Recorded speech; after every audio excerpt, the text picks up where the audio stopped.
အဲ့တော့သောတာပန်ကနေတဂရကံဖြစ်ပြီးတော့ဘာဖြစ်လို့ပြောတာလို့ဆိုသောတာပန်ကအနေကြားလာပြီဆိုတော့ငါမရှိသူမရှိတာကအနေကြားလာပြီဆိုတဲ့အခါကျတော့ငါမရှိသူမရှိတာကြောင့်ငါအိမ်ကလူတွေလည်းပဲစိတ်လူမတ်သူမတ်နဲ့ငါမဆက်ဆံကျင်တော့ဘူးတခြားလူတွေလည်းပဲစိတ်လူမတ်သူမတ်နဲ့မဆက်ဆံကျင်တော့ဘူးအဲ့လိုမျိုးလို့ငါကွာလာပြီဖြစ်တဲ့အတွက်ဟောတာတဂရကံဖြစ်တာလို့ပြောတာလို့သူဒီလိုပြောကောင်းပြောလိုက်တဂရကံကနေပြီးအနာကံကြတော့မဖြစ်တော့အနာဂံကနေမဖြစ်တော့တဲ့အတွက်တဂရကံဆရာပါကြီးဆိုပြီးတော့မော်ရွာရမှရှိတယ်သူ့ကိုသူတဂရကံလို့ပြောတယ်တဂရကံကနေတော့မတက်တော့တေဒီလည်းပဲသူတဂရကံကနေမတက်တော့ဘာဖြစ်လို့မတက်တာလဲဆိုတဂရကံကနေအနာဂံအထိတက်ရင်အနာဂံဖြစ်တယ်ဆိုရင်ကာမဂုဏ်တွေအကုန်ကွာရမယ်လို့သူတို့ကဒီလိုသိတာသူကလည်းသားနဲ့မရနဲ့ဆိုတော့ကာမဂုဏ်ကလည်းမကွာနိုင်ဘူးမကွာနိုင်တော့အနာဂံဖြစ်ကတော့သူမတက်တော့ဘူးလို့ဒီလိုပြောရမှာပေါ့အနာဂံဆရာတက်ကြီးဆိုတဲ့အောက်ပြည်ဆရာတက်ကြီးကတော့သူအသက်ကလည်းသိကြီးနေပြီမိမလောက်တဲ့သူရှိပေမဲ့လည်းအိမ်မှာထားပြီးသူကတော့ဘုရားကျောင်းမှာပဲနေတော့တာဆိုတော့သူ့တော့ဘယ်လိုပြောရလို့ဆိုတော့သူမိမနဲ့မနေတော့ဘူးသူအနာဂံဖြစ်သွားပြီဆိုပြီးတော့အနာဂံဆရာတက်ကြီးဆိုပြီးတော့နောက်စာကိုရေးတဲ့သူကနေရေးရတာပေါ့လို့ဒီလိုပြောရမယ်ဆိုလိုတာကတော့အနာဂံဖြစ်အောင်တက်တာလည်းသူမသိဘူးအနာဂံဖြစ်အောင်ဘာပယ်ရမှလည်းမသိဘူးအနာဂံဖြစ်အောင်ဘာသိရမှလည်းသူမသိဘူးတဂရကံတော့ကလည်းဘာဖြစ်ခဲ့လို့သိတာလည်းမသိဘူးဘာပယ်လို့သိတာလို့လည်းတဂရကံဖြစ်တာလို့လည်းမသိဘူးဘယ်ရောက်လို့တဂရကံဖြစ်တာလို့လည်းမသိဘူးသူပယ်တာလည်းမသိဘူးသူသိတာလည်းမသိဘူးသူရောက်တာလည်းမသိဘူးသူပွားတာလည်းမသိဘူးသောတာပန်ဖြစ်အောင်ဘာပွားတယ်ဘာပွားတဲ့အတွက်ဘာသိတယ်ဘာသိလို့မလို့ဘာပယ်တယ်ဘာပယ်လို့မလို့ဘယ်ရောက်တယ်ဆိုတာဒါလေးတော့ရေးရေးပြောတတ်သေးရဲ့ဒါကတော့ပုထုဇဉ်ကနေပြီးတော့ယူပစီကိုရောက်အောင်လုပ်တဲ့အခါမှာဖြစ်ရကလေးရဲ့ခြားနာချက်ကိုပြီးပြီးသူပြောသွားတာပေါ့အဲ့တော့ဆိုလိုတာကတော့ဖြင့်သောတာပန်တဂရကံအနာဂံဆိုပြီးကြလားအရိယတစ္ဆာမရှိဘဲနဲ့ပရမတ္ထတစ္ဆာသာသိနေပြီဆိုတဲ့သူတွေကဘယ်တော့မှလေးမဲ့လေးဖို့လည်းမရနိုင်ဘူးလို့ဒီလိုပြောရမယ်လေးမဲ့လေးဖို့မရလို့တမက်တဟိုကိုရနေသလားလို့တမက်တဟိုလည်းမရဘူးဒီသူတွေကတော့အရိယာနဲ့ကိုဘာမှမပတ်သက်ဘူးလို့ဒီလိုပြောရမယ်တကယ်ကျွတ်တို့ပယ်ရမှာဖြစ်တဲ့အစွန်းရောက်မှုတရားနှစ်ပါးတည်းကနေပြီးတော့နောက်တစ်ပါးဖြစ်တဲ့အတ္တကိလမထသူရောက်နေတာအဲ့လိုအတ္တကိလမထရောက်နေတာကိုဘာလို့လို့ရောက်နေတာလို့ဆိုပရမတ္ထတစ္ဆာလို့ရောက်နေတာအဲ့ဒီပရမတ္ထတစ္ဆာလို့ရောက်နေတဲ့သူကတော့သူ့အနေနဲ့အစဉ်စဉ်အရိယာမဖြစ်ဘူးကျွတ်တို့ဗုဒ္ဓဘာသာကအရိယတစ္ဆာဝါဒဒီအရိယတစ္ဆာဝါဒဆိုကမ္မဝါဒဒီအရိယတစ္ဆာတဲ့ဒုက္ခအရိယတစ္ဆာဆိုတာကံနေရဲ့အတိုင်းထွာတွေပြောနေတာနိရောဓအရိယတစ္ဆာဆိုတာဒီကံဒီမလဲမပတ်ဖက်နဲ့ပြတ်ရက်သွားတဲ့အနေအထားကိုပြောတာအဲ့တော့နိရောဓအရိယတစ္ဆာဆိုတာကံနေပြတ်တဲ့အနေအထားဒုက္ခအရိယတစ္ဆာဆိုတာကံနေလဲပတ်နေတာကိုမြင်တဲ့အနေအထားသမုဒယအရိယတစ္ဆာဆိုတာကတော့အဲ့ဒီကံနေမြင်တဲ့အတွက်မြင်တဲ့ကံပေါ်မှာ तू မလိုချင်တော့ပဲနဲ့ तू ကနေပြီးတော့ပယ်တဲ့အတွက်သူ့သမုဒယအရိယတစ္ဆာလို့သူပြောတာကံနဲ့သိပတ်သက်တဲ့အရိယတစ္ဆာအရိယတစ္ဆာသိတယ်ဆိုရင်ကံကိုသိတာပဲအရိယတစ္ဆာတော့သိတယ်ဟေးတို့ကံတော့ဖြင့်တယုတ်တကံခွဲချမ်းပြီးမပြောတတ်ပါဘူးမပြတတ်ပါဘူးဆိုရင်ကတော့ဒီသူအရိယတစ္ဆာသိတာမဟုတ်ဘူးလို့ဒီလိုပြောရမယ်ဒါကြောင့်ကျွတ်တို့တရားတော်မတို့တွေလည်းပဲကိုအရိယတစ္ဆာသိတယ်လို့ခံယူမယ်ခံယူတယ်ဆိုလို့ရှိရင်ကံကိုလည်းပဲကျွတ်တို့ခံယူကြလိမ့်မယ်ကံကိုခံယူသလိုကိုသိနေတဲ့အရိယတစ္ဆာအဖြစ်ကလေးကနေပြီးတော့ဒီထက်တစ်ဆင့်တက်ပြီးတော့မြင့်တက်တဲ့အရိယတစ္ဆာအတိရှိသူအဖြစ်ရောက်အောင်ဆိုလို့ရှိရင်ဖြင့်ကံရဲ့အဖြစ်နေလည်းမြင့်ကြလိမ့်မယ်အဲကဒုက္ခအရိယတစ္ဆာဖြစ်ပါတယ်လို့ပြောခဲ့တဲ့ကံဒီလဲပတ်နေပြီလို့ဆိုလို့ရှိရင်ဒုက္ခအရိယတစ္ဆာဖြစ်နေတယ်လို့ဒီလိုပြောတယ်ဒီကံရဲ့လဲပတ်ပုံအချင်းအရာတွေကိုကြည့်ပြီးတကလားသူ့ရဲ့အနိစ္စဒုက္ခအနတ္တလက္ခဏာတွေမြင်ပြီလို့ဆိုရင်ကတော့မြင်တဲ့အတွက်ဒီကံရဲ့ဖြစ်ကြောင်းဖြစ်တဲ့သမုဒယသူမလိုချင်တော့ဘူးအဲဒါလို့ဒီကံရဲ့ဖြစ်ကြောင်းဖြစ်တဲ့သမုဒယခွာပြစ်လို့သူရောက်သွားတဲ့နိရောဓကဒီကံဘယ်တော့မှနောက်ထပ်ပြန်မဖြစ်တာရောက်တာပဲဒီကံဘယ်တော့မှနောက်ထပ်ပြန်မဖြစ်တာရောက်တာကတော့နိရောဓအရိယတစ္ဆာဆိုတော့ကံနဲ့ပဲပတ်သက်နေတယ်အရိယတစ္ဆာဆိုတာကံမသိရင်တော့အရိယတစ္ဆာမျက်စိဆိုတော့လုံးမရှိဘူးလို့ဒီလိုပြောရမယ်ဘာပြောမလဲဆိုတော့ပဋိစ္စသမုပ္ပါပြောရမယ်ပဋိစ္စသမုပ္ပါပြောမှဆိုတော့ဒကာဓမ္မတွေပါဇတ်ထဲလေဒီပဋိစ္စသမုပ္ပါစကလုံးလေးတချို့ရနေသေးခြင်းလေရနေသေးခြင်းတော့ဒကာဓမ္မတွေကဒီပဋိစ္စသမုပ္ပါစကလုံးလေးကိုနည်းနည်းကလေးလိုက်ထုတ်ပြီးတော့ပေးကြသမ်းပြ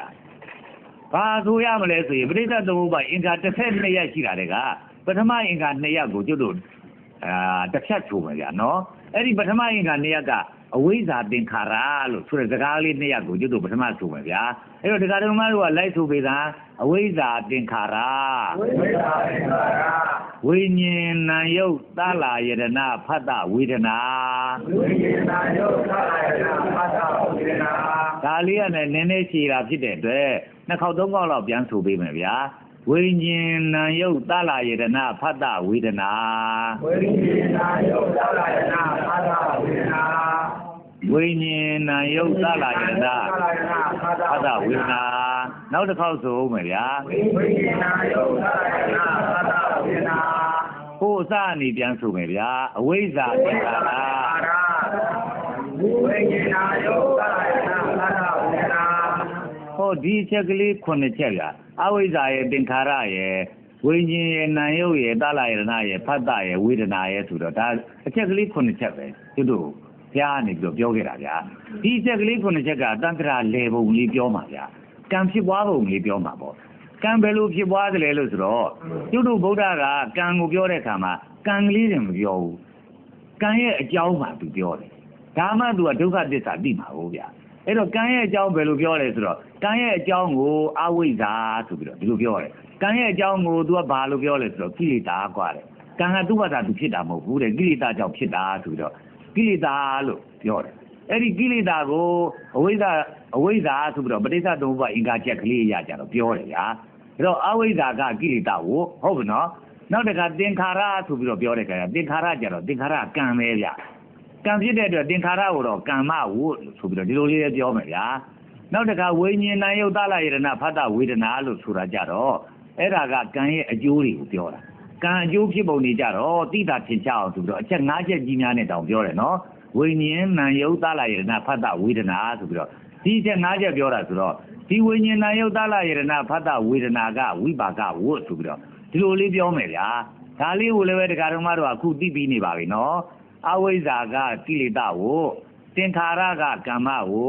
ဝိညာဉ်နာယုတ်သလာယတနာဖတ်တဝေဒနာကဝိပါကဝုလို့ဟောဒီလိုမျိုးလေးကျွတ်တို့ဒါပြောဆိုတာဗျာဒါလေးလိုက်ဆိုပေးကြပါဗျာအဝိဇ္ဇာကကိလေသာဝုသင်္ခါရကကမ္မဝု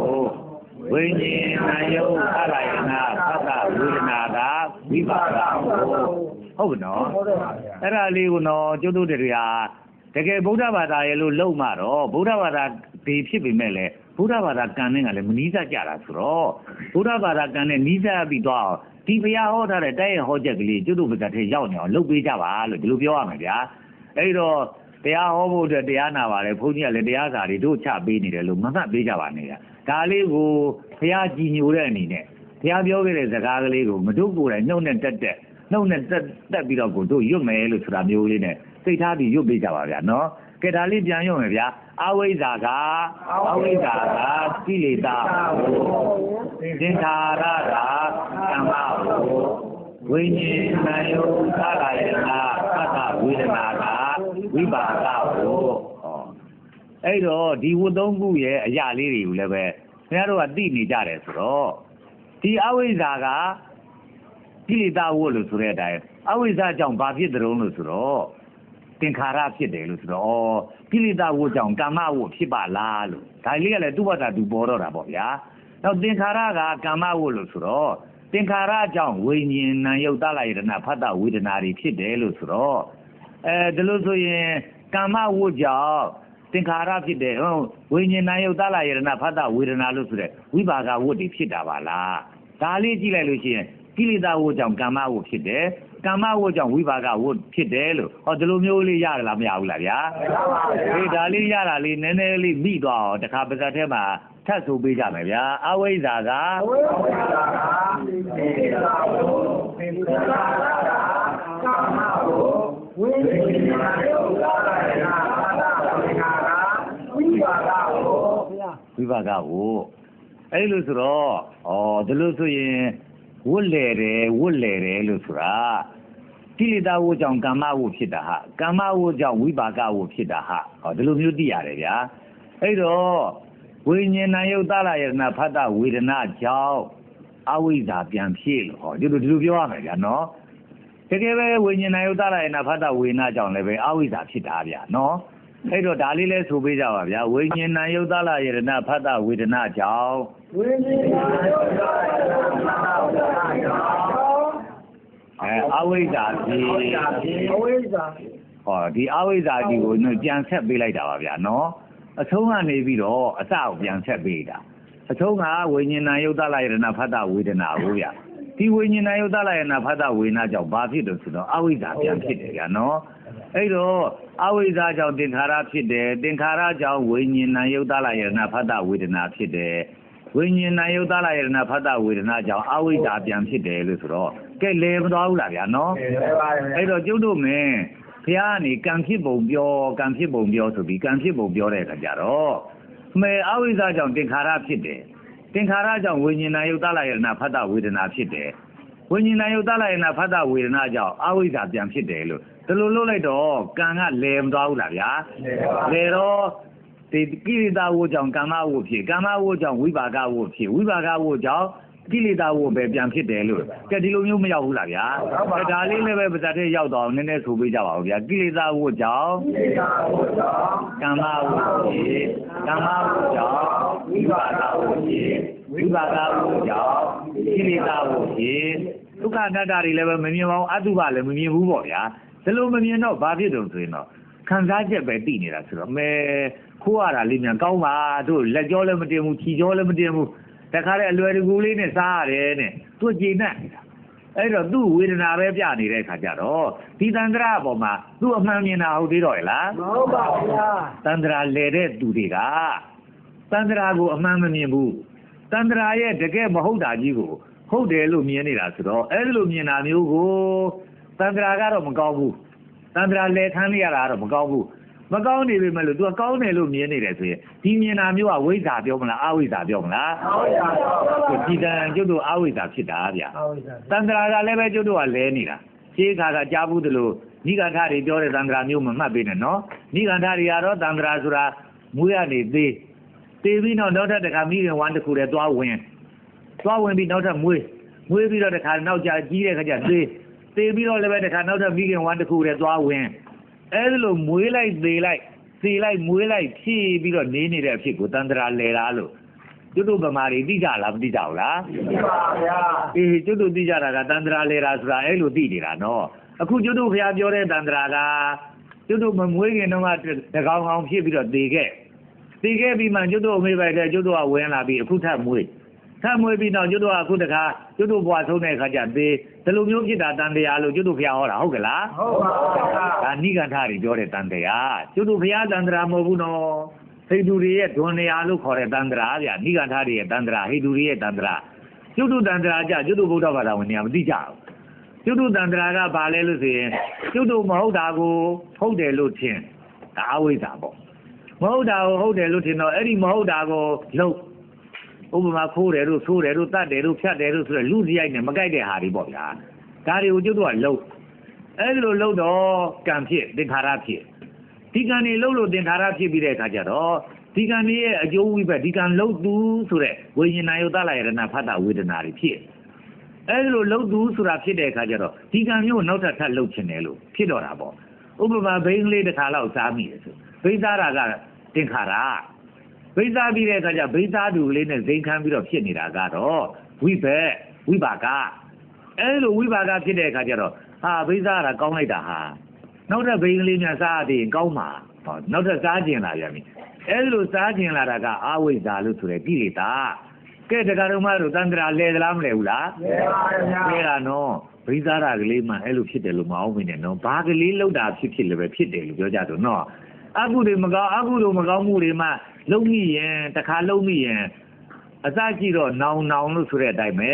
တစ်ခါလောက်စမိရင်